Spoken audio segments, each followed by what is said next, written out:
الحمد لله الذي هدانا لهذا وما كنا لنهتدي لولا أن هدانا الله وبعد.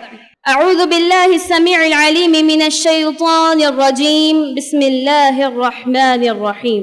وقرن في بيوتكن ولا تبرجن تبرج الجاهلية الأولى.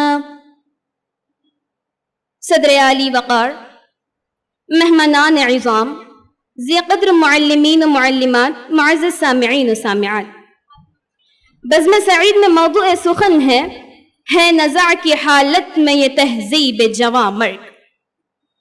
حاضرات بزم، فیشن دور حاضر کا وہ سجا دھجا نام ہے جس کی آڑ میں ہر طرح کی بےہودگی، کمینگی، بے حیائی، فحاشی، عریانیت، دہریت اور مادیت کو فروغ دیا جا رہا ہے.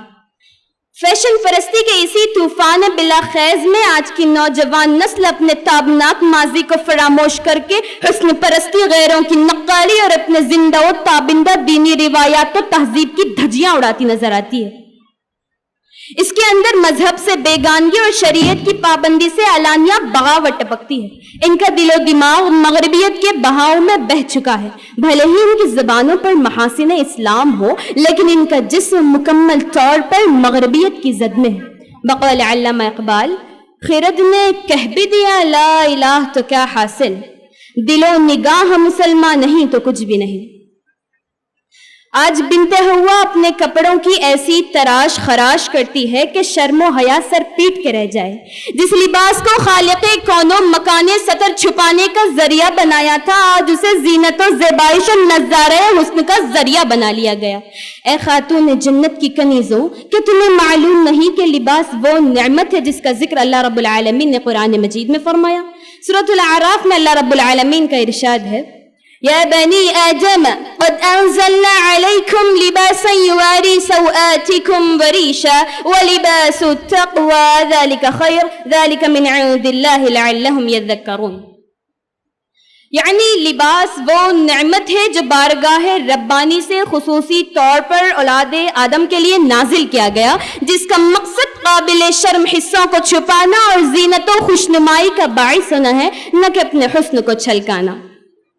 حدیث شریف میں آتا ہے اللہ کے رسول صلی اللہ علیہ وسلم نے فرمایا، وَنِسَاءٌ كَاسِيَاتٌ عَارِيَاتٌ مُمِيلَاتٌ مَائِلَاتٌ رُؤُوسُهُنَّ كَأَسْنِمَةِ الْبُخْتِ الْمَائِلَةِ لَا يَدْخُلْنَ الْجَنَّةَ وَلَا يَجِدْنَ رِيحَهَا وَإِنَّ رِيحَهَا لَتُوجَدُ مِن مَّسِيرَةِ كَذَا وَكَذَا. کتنی سخت وعید ہے ان دختران ملت کے واسطے جو جدت پسندی کو اپنی کامیابی کی کلید اور ترقی کا زینہ سمجھ بیٹھی ہے. کیا آج امت مسلمہ کی مائیں، بہنیں، بیٹیاں مغربی استعمار کے دام تصویر کا شکار نہیں؟ کیا آج امت مسلمہ کی مائیں، بہنیں مغربی استعمار کے دام تصویر کا شکار نہیں؟ فیصلہ آپ پر. معزز سامعات، آج خواتین اسلام فیشن کے نام پر رب کی خلقت میں تغیر کا بیڑا اٹھا رکھی ہے، جو کہ سراسر حرام اور ناجائز فعل ہے. بالوں کو ترشوانا، بھووں کا چھیننا، انہیں باریک کرنا یا ان میں طرح طرح کے ڈیزائن بنوانا بالکل اسلامی تعلیمات کے متضاد ہے. ایسی خواتین رب کی اس وعید کو سن لیں جس میں اللہ رب العالمین نے لعنت فرمائی ہے. وعن عبداللہ بن مسعود رضی اللہ عنہ قال، لعن اللہ الواشمات والمستوشمات والمتنمصات والمتفلجات للحسن المغیرات خلق اللہ.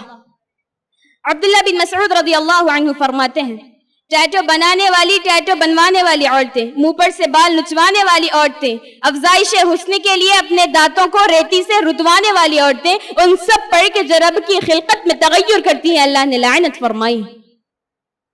معزز سامعات، فیشن پرستی کا عالم تو یہ ہے کہ آج لڑکیاں زرق برق ملبوس میں بالکل لڑکوں والا حلیہ بنائے خود پر فخر محسوس کرتی ہیں، تو وہی لڑکے ہاتھوں میں کنگن ڈالے، کانوں میں بالیاں سجائے، انگلیوں میں انگوٹیاں پہنے، گردن میں چین لٹکائے صنف نازک کو مات دیتے دکھائی دیتے ہیں. حالانکہ اللہ کے رسول صلی اللہ علیہ وسلم کا فرمان ہے، لَيْسَ مِنَّا مَن تَشَبَّهَ بِالرِّجَالِ مِنَ النِّسَاءِ وَلَا مَن تَشَبَّهَ بِالنِّسَاءِ مِنَ الرِّجَالِ.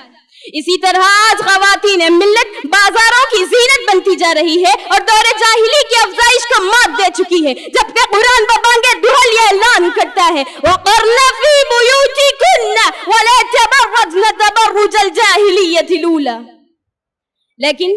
لیکن شاید انہیں معلوم نہیں کہ شرم و حیا اور پردہ ہی عورت کا وہ گوہر نایاب ہے جس کے رہتے وہ آسمان کی بلندیوں کو چھو سکتی ہے۔ شرم و حیا ہی وہ جوہر ہے جس سے محروم ہو جانے کے بعد انسان کا ہر قدم برائی ہی کی طرف اٹھتا ہے۔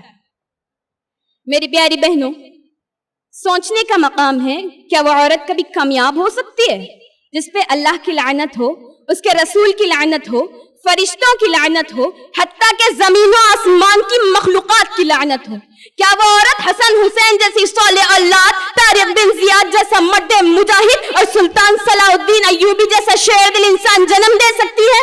نہیں سامعات، ہرگز نہیں۔ آج پوری امت ایسی شخصیت کی محتاج ہے اور خواتین اسلام کی طرف للچائی ہوئی نگاہوں سے دیکھ رہی ہے کہ کون سی مبارک کوکھ سے ایسے قائد اور رہنما پیدا ہوں گے جو اس کی ڈوبتی ہوئی کشتی کو ساحل تک پہنچا سکے۔